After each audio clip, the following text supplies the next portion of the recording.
Okay, first order of business is adoption of the agenda. I'm going to move to accept the agenda as presented with the addition of an update from the sheriff concerning a roundtable discussion sponsored by Senator Collins' office concerning law enforcement issues, federal funding to be placed under jail item B. Seconded. Moved and seconded. Any discussion?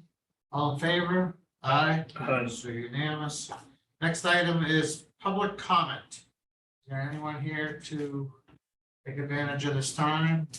Nobody online. Nobody online? So seeing none, we'll move on to approval of the minutes. Move to approve the minutes of July 6, 2023 Commissioners' regular meeting as presented. Seconded. Moved and seconded. Any discussion or comments? All in favor? Aye. So unanimous. ARP, lost revenue for nonprofit grant program update.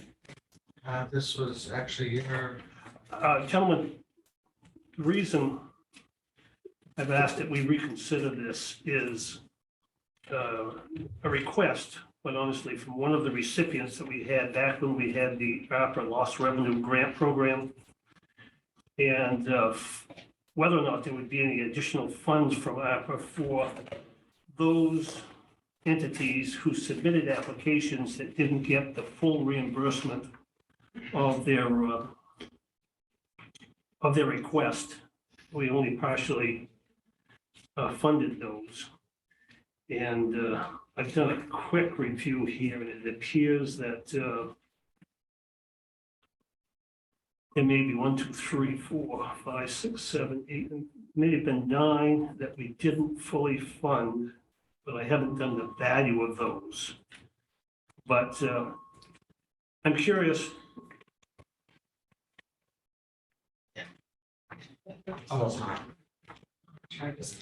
You're a little close.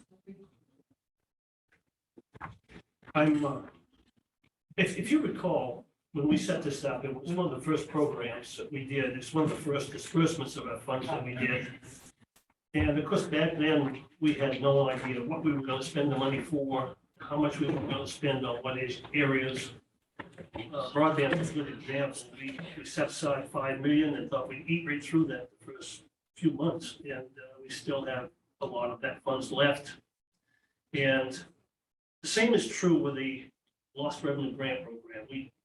We just arbitrarily picked a figure. That figure was $100,000.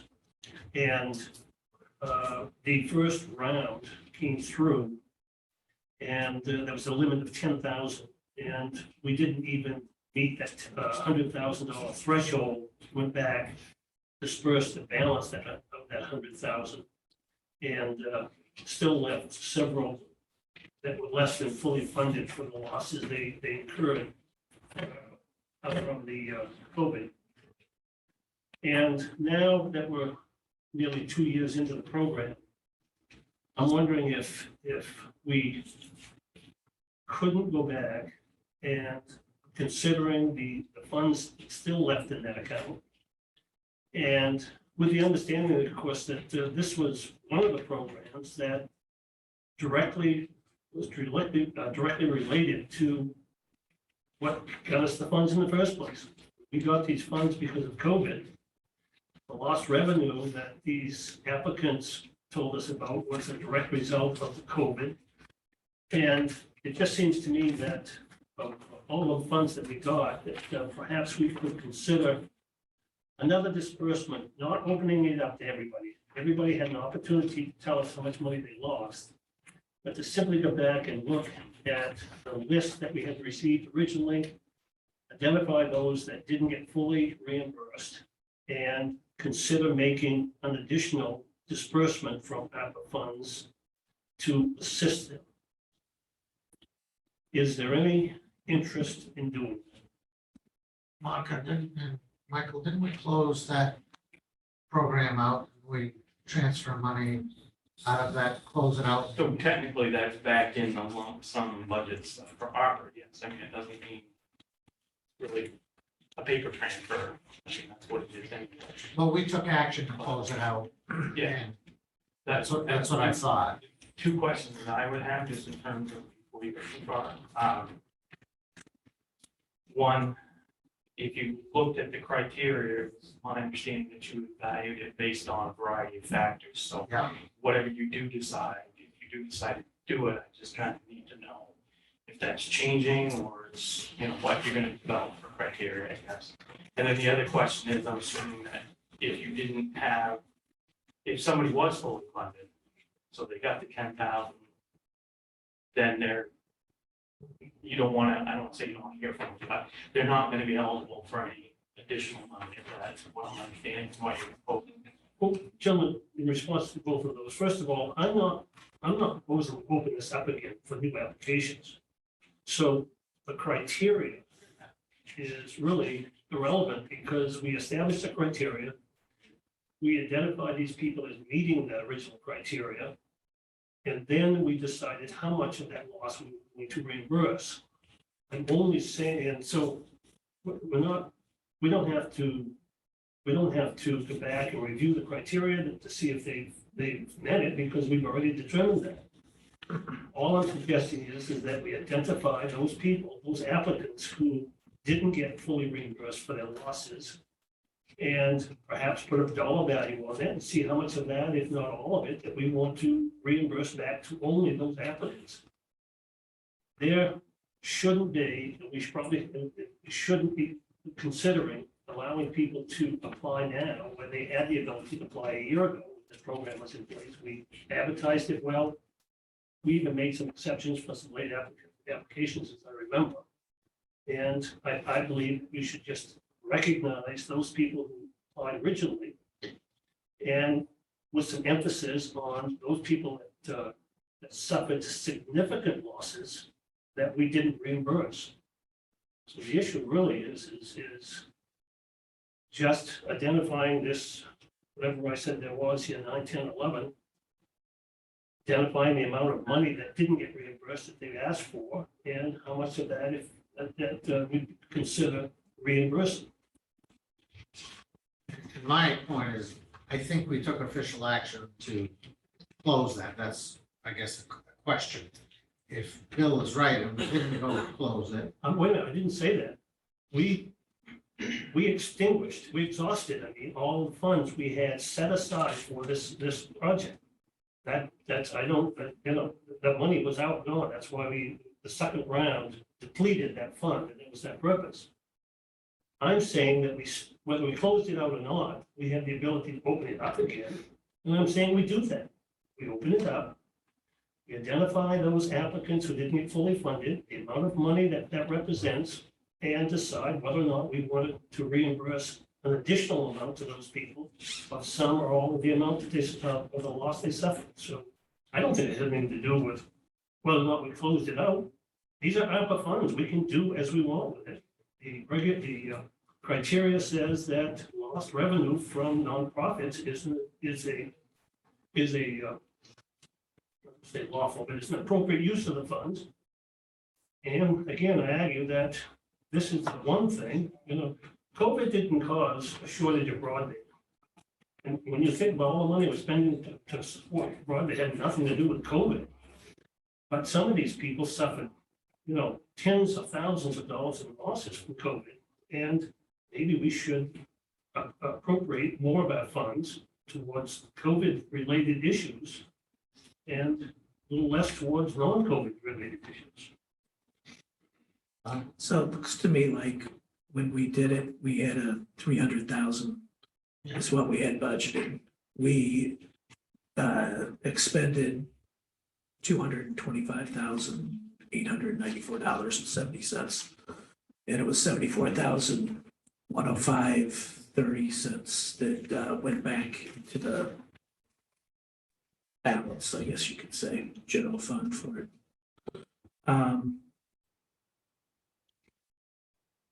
So to me, I'm willing to entertain it. Just a second, John, Yeah. please.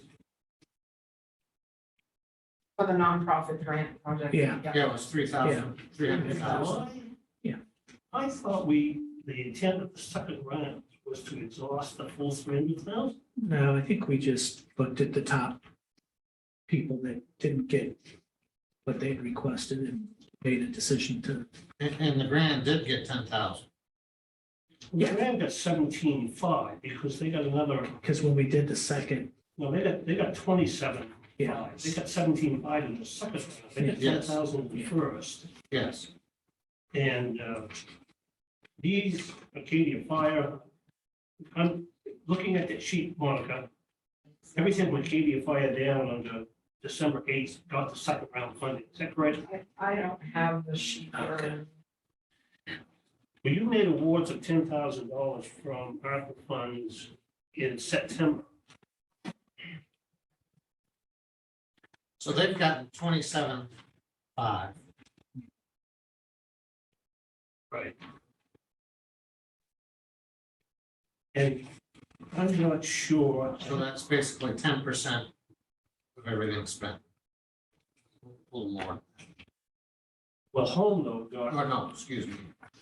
That's incorrect. No, that's correct. Home got 30,000 additional, yeah, total of 40. for a total of 40, as I see. Neighborhood House got an additional 12 for a total of 22, Grand got 17.5 for 27.5. Down East Stonington Historical Society got to 16 more for a total of 26. Acadia Fire got 10,000 for a total of 20. And it appears those were the ones who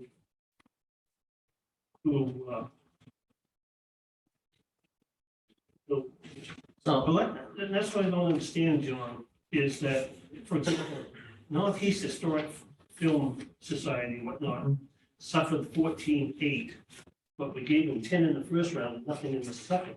Yeah, because I think we just picked the top, the highest, the ones that were the most off, yeah. So my whole thing is, I'm not saying I'm opposed or anything to doing what you're saying, it's just, I think before we were gonna do any action or anything, I just want to see really like the list of the dollar amounts that we're talking about, you know what I mean, for each, for the request, so. So Monica, do you have the grant program I'll have to, information? yeah, I'll have, it. I don't have it right We here. might have to I'll get it from Kitty or something too. I'll have to- But what I'd like to see is a document that shows each one of the applicants who applied. Yep. What the original loss was. How much in the first round we paid them, because not everybody got 10, because some people didn't suffer 10,000 loss. So if they had a $5,700 loss, you got a $5,700 check. Then who got funding in the second round of how much? Okay, And then total of that 300,000, how much of that was okay. spent? If we could see a document like that. well, that this sort of shows it. Here's, I am against this. Here's why. We took action to close this out. We had, and to me, what we're doing is we're deciding to open it up, but just to those who got funding in the first round. So we've had organizations come to us who for some reason didn't know about it. We've had a couple of schools talk, one more formally than another. Those were We've had, COVID related, Paul. yeah. Those weren't COVID. No, but we've had. Those weren't lost revenue, they went nonprofit. Let me finish, please. And then there are other organizations, there's very similar organization on the island, there's very similar organization, I mean, I'm not belittling any of these organizations, they're great, they're important. But if we're gonna do this, to me, we've got to reopen this. I just, it seems like we've said, okay, we're gonna continue to support these organizations with ARPA money that we've already supported. I just don't, I don't see that as fair. And I know I'm only one person here, but that's my feeling. So I think since we took action to close this out, we need to take action to open this up. Otherwise, it's just the people, there's a limited number of people who know about this, and I don't think it's fair. So I guess we need, before we move on, we need some sort of action. My opinion. And this, Monica has given us this document, I think it's not hard to glean, what was done. And, first rounds and second rounds, and we're just adding to our pile to do more. I think we need to decide what we're gonna do and then ask Monica to, I think the project that was the issue, the project that was closed in December was the municipalities asking for funds. It was 2 more towns came forward and said, we didn't get our application in time the first time. Those were the 2. We said we'll pay those and then we're shutting this down. But it's all still part of that same broad spectrum of so you're Well, saying that we didn't shut this down? the 200 and there's, it must have been shut down earlier in a previous period because I have 0 funding for 2023. Exactly, that's So why it I, has- Right, it had already been shut down. Then in December, we shut down the municipal premium pay project, so you're right. If you want to start a new round of funding for nonprofits or for municipalities, it would seem appropriate to start a new project. There's money there. You can call it what you want, well, call it lost revenue or, and that's, to me, that's proper action. And we don't know, where broadband's gonna go. We have an idea, but to me, that's what Monica outlined is the proper course of action. To say that we can't open this up again on the previous situation because we closed it out, and because we took action to do that, is like saying that we can't reduce the broadband from 5 million to 4 because we voted to set aside 5 million. Every day that we live with ARPA funding and whatnot, we learn something about it. We're getting better idea of how we want to get rid, how we want to spend those funds and whatnot. And we know today we're in a better position to pay for lost revenue by COVID to nonprofits than we did back in September of 21, 2 years ago. And I think in making it difficult for yourselves when we should be making it more convenient for those people who suffered the loss. There isn't anybody else out there probably who suffered a loss. Open this whole thing up again and whatnot. Those people had an opportunity, and I think most of them, if not all of them, got to us with their losses. And so all I'm saying is that we just, now that we know more about our funding and what we're going to do with our monies, that we consider another appropriation back to the original applicants for their losses. But to me, that's ignoring, there are a lot of organizations and they have approached us. Not for COVID related funding. Yes, there Not was. for COVID lost revenue funding. There They was, came to us for school utilities, they came to us for bridges, they came to us for, I don't know, whatever else, for lost, for premium pay and stuff like that. But we didn't, correct me if I'm wrong, folks, I don't recall anybody coming to us after the fact saying, I didn't realize you had this lost revenue program, I'd like to submit an application. yeah, there was some. Well, Nurses Association. We had people coming to us about the premium pay. I don't recall anybody coming to us after the fact for lost revenue. Michael, you've written, I don't know if that's prior to you. Not Yeah, I think person. Most of that was prior to me. the home project is really sort of a separate, that was sort of a separate project. You reviewed it and approved it. There are, I know of 3 that we sent a letter saying, the program is closed. But to me, well, somebody's got to suggest some action for this.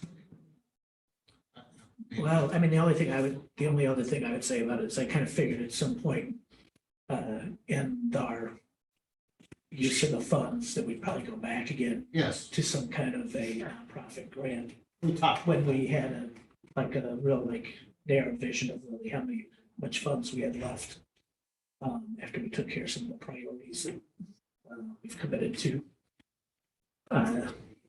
So I mean, I understand both points on it. Like I said, for me, it's hard to.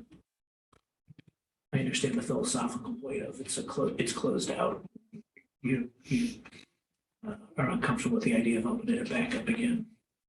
For just these institutions, Yeah. or actually just one that's come forward.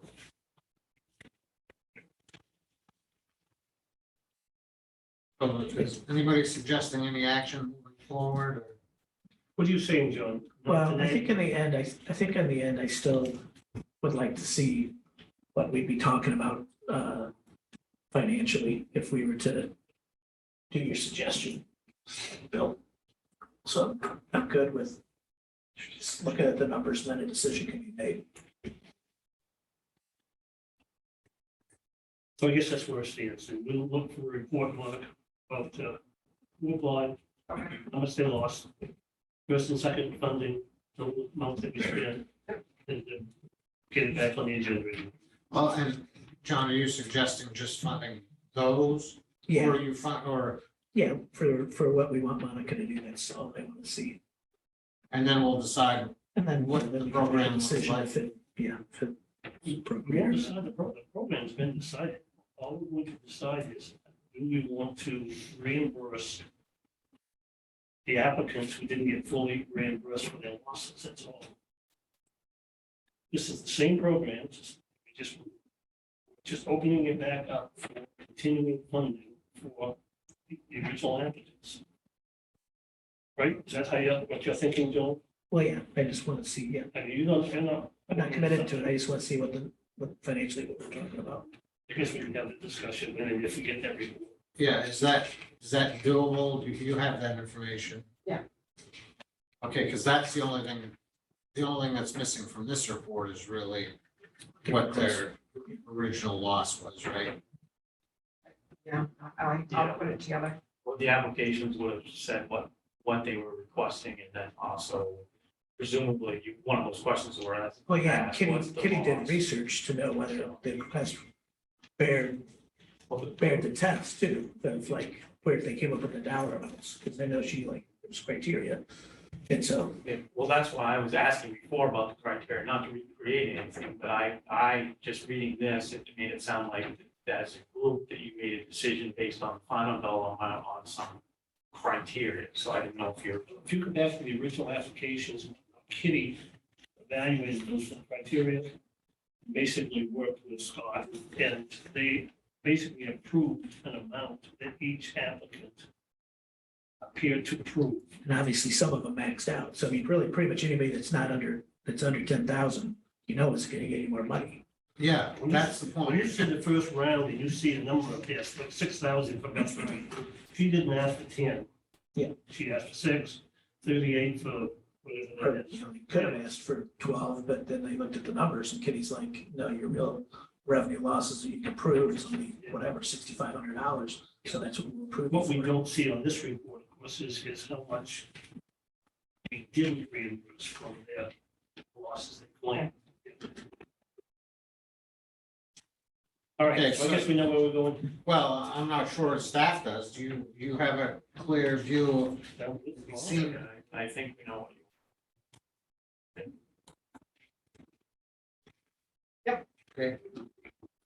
Okay, we ready to move on? Then yes, Did we get a UT report? we got a UT. You read it up yesterday, I sent it over yesterday afternoon, was able to forward it to us yesterday afternoon, so the, Are you it wasn't your monthly report, because that We was. don't have a monthly report. No, no, no. I didn't see that in the notes.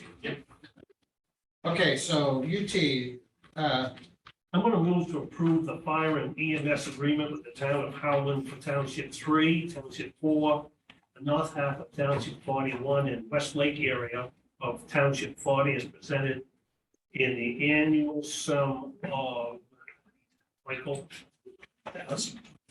what is it, 20,000, 20 even? yes. That wasn't there. Is that correct, Michael? Yeah. so- Yes. Oh, There he is is. that, is Miller, there's Miller. Good morning, Miller. Good morning. All right, I've just made that, motion for 20,000. Seconded. Moved and seconded, everybody. How much did it go up by? Yeah. Miller? It was 4,000 last year. They went up to 20. Yeah, that's, Miller, anything to add or? Well, it's a huge increase, but it's the only option up there to provide fire service for those areas. And that 4,000 did include ENS Miller before? Yes, Yep. Yeah, from what I understand, seeing the correspondence a little bit, it looks like they've done an evaluation of what this costs to provide the service and. and basically the town of Howland felt they were funding some of this out of the community's own pocket. And they're in the process of forming a district with Burlington, Lowell, Passadumkeag, Enfield, a couple other towns, and some Penobscot County. I think there's 5 UTs from Penobscot County involved too.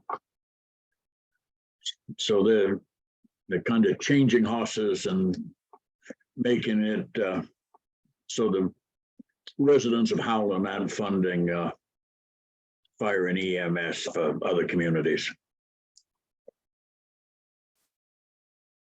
Okay, moved and seconded. Is there any further discussion or comments, Miller or Michael or? Well, set?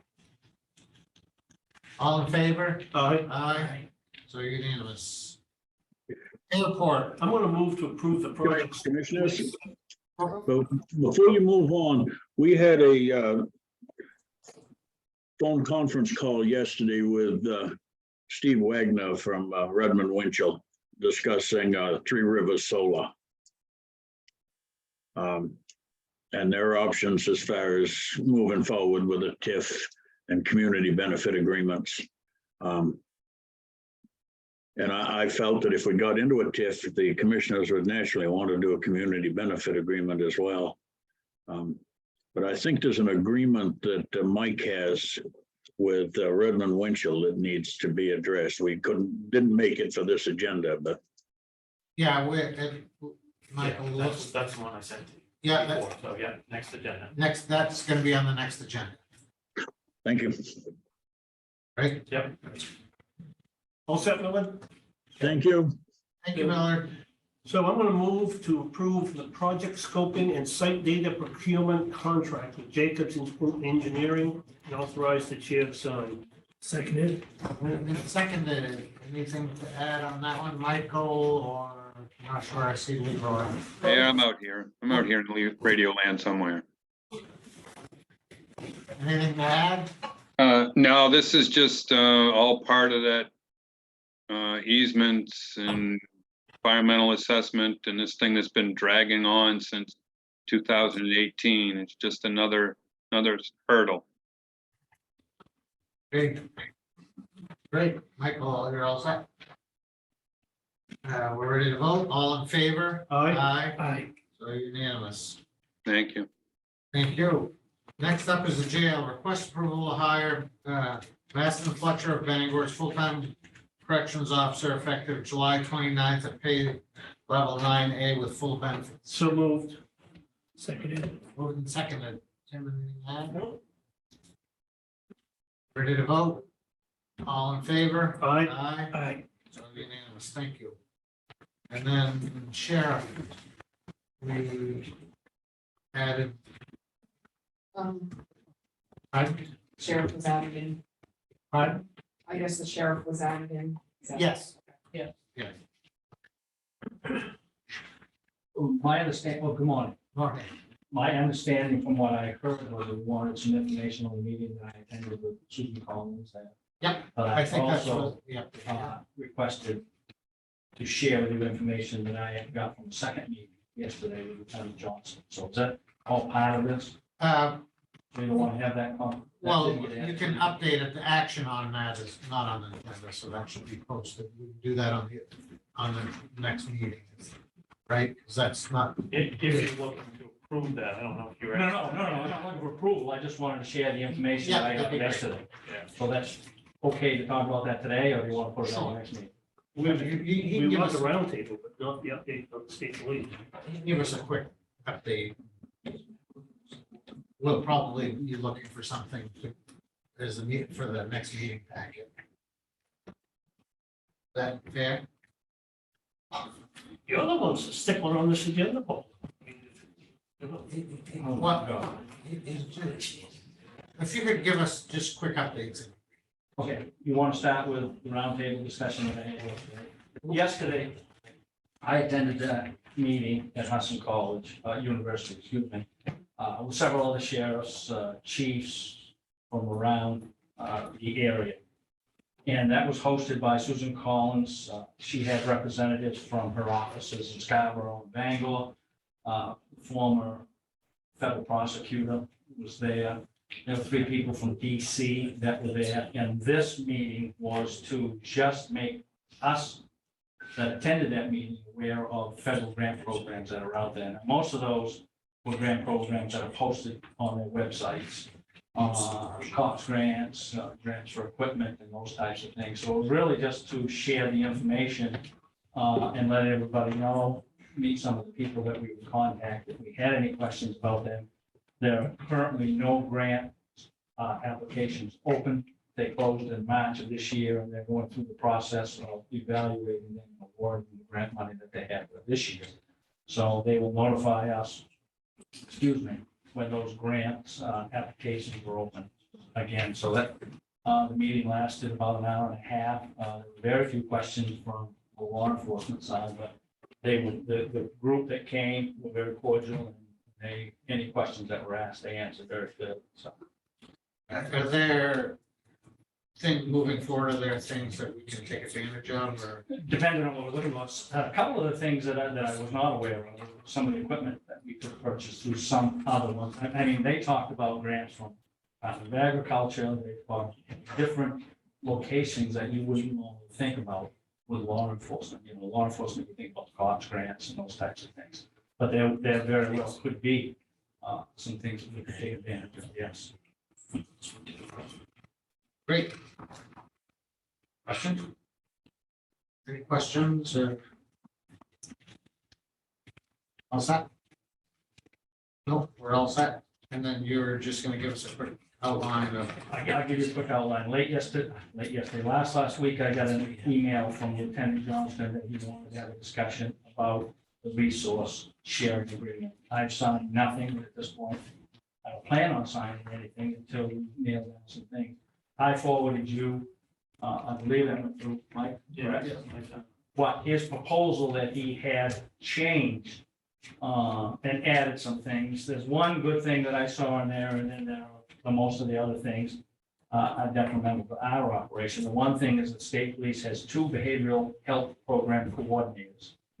And what those positions are, people that are trained to deal with people that are in mental health crises. So if a law enforcement officer responds to a complaint of someone that's having a mental issue or is threatening to harm himself and those types of things, law enforcement responds, they take care of the situation there, then they refer it to this behavioral health specialist who follows up with that person, with their family, to get them information about services that they hook them up with services that they possibly need. I had researched that with somebody locally and didn't get a response. So if this is something we can take advantage of, and I think we'll be able to anyways, regardless of what happens with this agreement.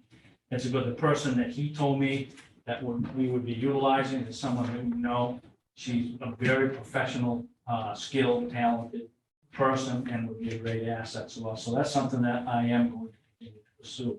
So I wanted you to look at this so that you had any ideas. This, his reasoning for having this came from a bill that was passed in the legislature this session, which granted Hancock County substantial money to fund new positions. That bill was originally sponsored by a senator and a representative in Hancock County. It was pulled off the docket and then it went back on. It was passed, and I'm not a betting man, but I'll bet every nickel I had that appropriations would fund it because of the can of worms that it would open with other counties also looking for money, but they did fund. With that, and it's going to be written into statute that the state police are going to be held responsible for what they have committed to in Penobscot County currently. And that cannot change until December 1 of 2024. So thinking about that before I went up there, I pretty much, in my mind, had an idea of what he was going to propose, and I was spot on. His proposal means that his resources have to take care of Penobscot County first before any of them trickle down here or trickle down to Washington County. That's exactly what I thought they were going to do. What really ties state police hand is going to be put in the statute, so they're going to have to follow what the law says. And that's going to put us and Washington County in a situation where we're going to have to struggle to cover. And we're going to have to look at what we propose for budgets for personnel to cover those things. So I encourage you to look at that. If you have some comments, please let me know. I'm going to meet with my command staff tomorrow. We're going to have a discussion about this, see what their thoughts and their ideas are, and then I'm going to catch up to Lieutenant Johnston again next week. Just updating on where we are. Great, so Michael, that agreement, you know, next agenda, and we'll want some more background and your input on it. Certainly, if you have any questions prior to that, based on what I sent you, just let me know. And we'll take a look at it. Great, Okay, thank you. thank you. Okay, next up, maintenance, request approval for a 1-year extension with Dead River as the propane vendor for the county. Gentlemen, yes, Morning. as you know, the pricing that we get with Dead River is just phenomenal. And the concern is that anytime, if we went out to bid right now, I don't think we'd get that price. I think we'd get something packaged more for what the markets are doing now and what, who knows what the future holds, energy right now. So it's my recommendation that we hold pat for as long as we can or until some indication is made that, you know, to entertain outside offers again would be advantageous to the county. So this was part of the existing contract that was due a 1-year extension. Is that what it was, or no? No, They're just willing to do a 1-year they extension? are, But they're willing to hold the price. yes. Is that like we used to do with oil, was rack price? How was that work? Well, it's similar to that rack pricing, but the matrix they use comes out of Fort Bellarmine, New Jersey, which is the Eastern Seaboard distribution point. And the pricing that you get there is much, much lower. A rack is something you put in storage or you're holding in your tank for someone to use later. And they have like a constant price for that because as a commodity goes up, down every day. So they look at. We wouldn't get that kind of pricing if we went out to bid with. Right now, first of all, there's no competitor that they have that can even come close today. This year, Dead River's bought up almost every other fuel company in the vicinity. So. All right, so I'm gonna move to approve a 1-year extension with Dead River as the propane vendor for the county. Seconded. Moved and seconded, and they're willing to do it, and, okay. Great, any further discussion or comments? All in favor? Aye. Aye. Aye.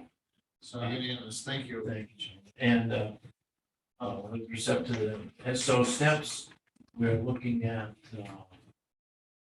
hopefully having some final drawings by the end of the month. And maybe when that's done, I know they've solved the mechanical trouble with the snow melt system, they've solved the drain situation, made improvements that would bring the steps up to current code. And I think we talked briefly about the railing and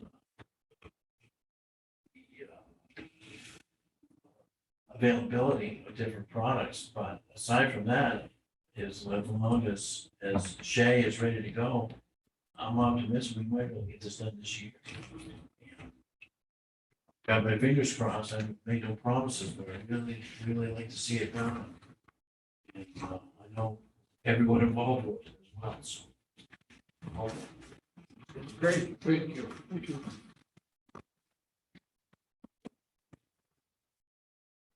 Okay, County Administrator, 2024 budget calendar and update.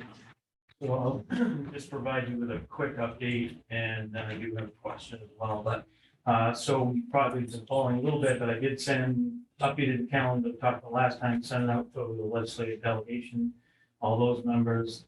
I just heard back late last night from Nina Milliken that she is the person that's will be serving on the budget advisory committee, so I have not had an opportunity to follow up with them, not over her yet, because, obviously I just got this last night, like 7 or 8 o'clock, so, but I will follow up, and that will be a 2-year appointment based on the changes they proposed me, so next year, unless, you know, she's no longer a member of the legislature, then it'll be the same person next year as well. Is that based upon the criteria that they all agreed to last year?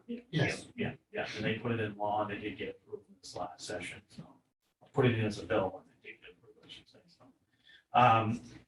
The department heads have their individual budgets and information, and some of them we already got back. I'm working along with Monica, we're working on updating the spreadsheet, because we are gonna have to use that this year as part of the process while we work to transition to the other budget stuff, so, you know, we'll be going through and updating all that as well, and getting that information to the department head so I can meet with them once, their budgets are ready as well, so we're moving right along. Next meeting on August, we do have a couple departments scheduled, and and a couple of those have already received their budgets back, so it's just a matter of making sure that payroll stuff gets entered in for them as well. But the commissioners caucus, since I wasn't here during that process, is that something that traditionally you as commissioners go out with your individual districts and set up a date and time, or is that something we're supposed to work out and then come back to you with, I guess, is my question. Well, I've only been involved in 2, I think, and I think Patrice, you set up, we gave you a date and you made the arrangements, is that correct? I didn't, I think Rebecca did it. Oh, okay. Yeah, Now, what we did, Rebecca asked us for dates for caucuses. right. And told us parameters that we had to have, there's notice requirements, right, Michael? Yes, yeah. And she told us what our parameters were, and then we gave her a date and whatnot, and then she basically publicized that. And Made arrangements for the venue for the caucus, right? no, That's up to us. no, that's up to us. She advertised the fact that we were going to have a caucus. That's part of the requirements, right, Michael? And where it was. But you would, yeah. When and where, right? Yeah. But we basically, I mean, we had to do it from finding candidates to, you know, and deciding where that meeting was going to be and so on and so forth. So do you have the parameters? So I remember it being like 3rd week of August. Or you Yeah, probably I need have them dates. in my material, I don't have it right in front of me, but I do, yeah. I do have the criteria, which I'll forward to all of you. Okay, because I talked to candidates and I just need to get a date and make arrangements for, the venue. We were also supplied with a list, I think we may have already gotten that. Yes, of we did. who was vacant Yes, and their status. so you should have received that, if you didn't, I can send it to you. I'm just, I don't know what. I seen, yeah, his district, yeah, your district has 2, because there was one that was still vacant last time. And I'll agree, once again, it irritates me that I have to go find a candidate to come in and review my budget. I mean, it's the people's. It's the people who should be up there making sure that this group is put together and reviewing what we're proposing. I mean, it's the fox watching the hen house. I'm gonna go out and find people, set on the BAC that support whatever I give them. Why wouldn't I? Why would I find opposition? So, I mean, this is really, it turned into a rather silly process with us. Well, it's the one laid out in statute is the problem. And that's just what it's become. It's, and that's why I don't, I tried last year and failed to get, candidates to run because it had to be a town official.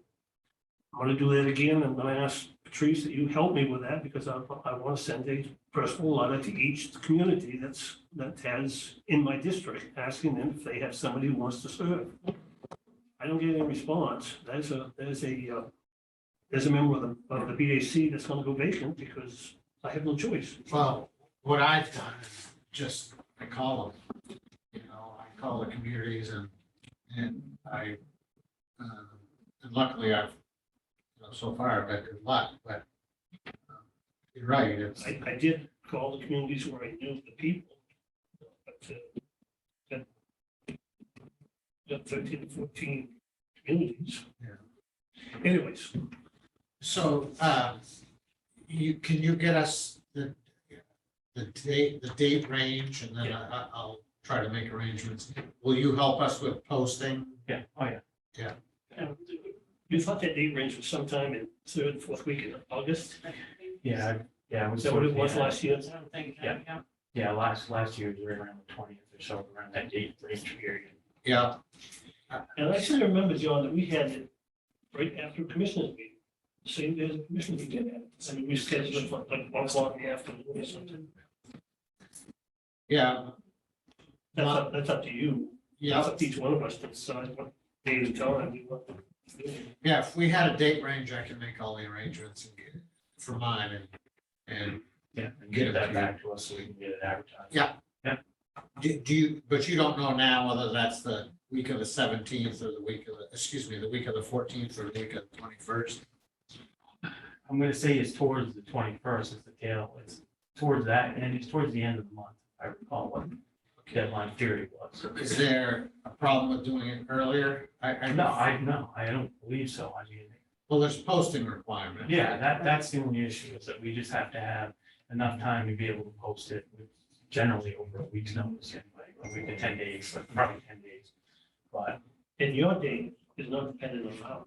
That's right. You can have yours as early as you want, and have ours as late as we want. depending. Well, I was gonna try to make arrangements, so there's nothing wrong with the week of the 14th or the 21st. assuming, assuming obviously, which I should be able to do, is get you that information so you've got the parameters and then, yeah. I mean, ideally, if we had a couple weeks, that would be, a couple weeks notice. So if you came back to us before the next meeting Yes, so like if I come back with some to dates. this week with a date, or next week with a date. Date, time, and place, yeah, and that should give us enough time. Okay, All right, thank you, I appreciate it. and does that answer all the questions? Michael, while you're right there, though, the next agenda item was the executive session to talk about union, but Joe said he'd be available at 10. Around 10. I'm just wondering if we ought to skip that and keep going, because the next one is the county administrator's office comments after that. Want to do that, Paul? Sure. What about the items under the? Yeah, Well, those are dependent upon the executive session, so. Oh, okay, yeah. So I don't really have a lot to add, other than Miller kind of indicated, we did have that meeting yesterday, that the agreement that I sent, forwarded on to, and I believe I corrected it and sent you the right amount, was basically what needs to be done next. So that's the next step. So at the next meeting, once you've created that, I'll have it signed. It doesn't prevent the attorneys from now talking with each other and billing and still getting reimbursed for that amount. So the next step really is going back and asking Three Rivers and their representatives for that to come back with valuation numbers and figures and the exact so we can proposal. negotiate. So we start to see what the proposal is, and then we can kind of then come back to you with, here's what they're asking for, what do you want to do? And we did mention the CBA component, because that wasn't obviously within something that Attorney Wagner was aware that the county might be looking at, so we did emphasize that seemed to be a priority for you as well. So, Do we really think we're gonna make any substantive changes to this financial agreement? I mean, that basically just says that Three Rivers will pay for our return. They have to. No, not this agreement, no. Yes, it is. That's what you're talking about, isn't it? Yeah, well, for the professional fee reimbursement, no, Yeah. that's basically gonna be at the point up to 15,000 that Isn't that what you're talking about? Isn't that the agreement? No, well, the next thing, we're talking about the actual TIF and stuff, yeah, Yeah. sorry. Oh, yeah, but I'm talking about that financial agreement. So the TIF and the TIF and the credit enhancement agreement. I mean, a lot of it ultimately is gonna be dictated by, and we talked a little bit about that as well, what Maine state revenue determines is the valuation change, so what that amount's gonna be, and how much of that the county wants to capture, and where you want that to capture. So you could have a TIF region that might be a little bit bigger than just this development, because you suspect there may be something in the future. And then the other portion of it, as I understand, is us confirming, again, values and requests. So there might be minor modifications, but I mean, it's not like we're going to have a lot of control over what the overall amount ultimately is. Now, Miller was talking with the previous agreement with Hancock Wind, that there was some dispute, I guess, when I've seen language on that with Maine revenue about what was included, what the amount was, what wasn't, all that. So those other elements are things that we would do as part of negotiation and make sure that the language is clear. So what we Yeah, want. but you're talking about the actual TIF agreement. The TIF agreement and the credit enhancement. All I yes. was talking about was the financial Yeah. agreement. The professional fee reimbursement, it is what it is. It is, So I don't know why we can't approve that today and get those people going. Wouldn't that help the process? Well, that was kind of the request that I made, but it wasn't added to the agenda, so I assumed you just wanted to wait 2 weeks.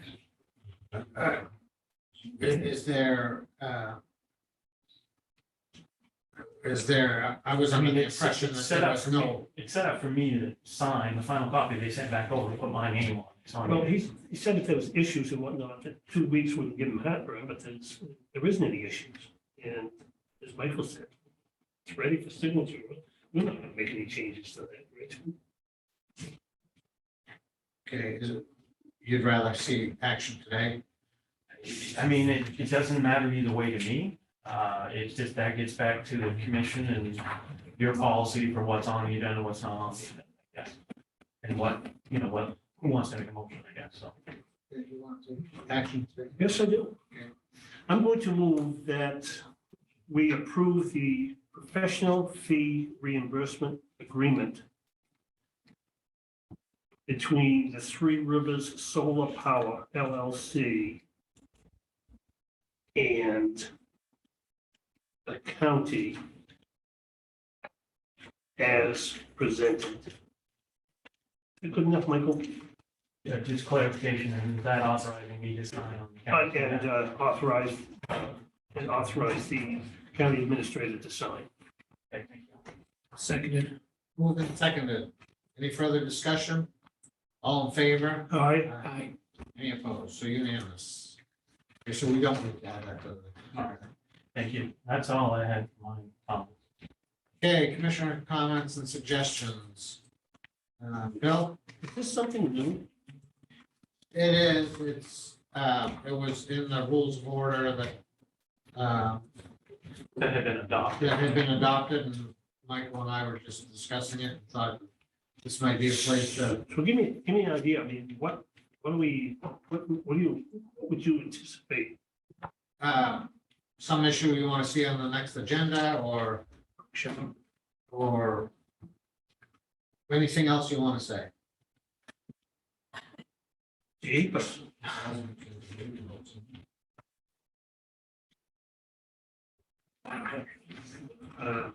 You don't have anything? Well, good Lord, I could sit here for hours, but it's not on the agenda. Well, We're no, not- this is just the place to say, geez, I'd like to see on a future agenda.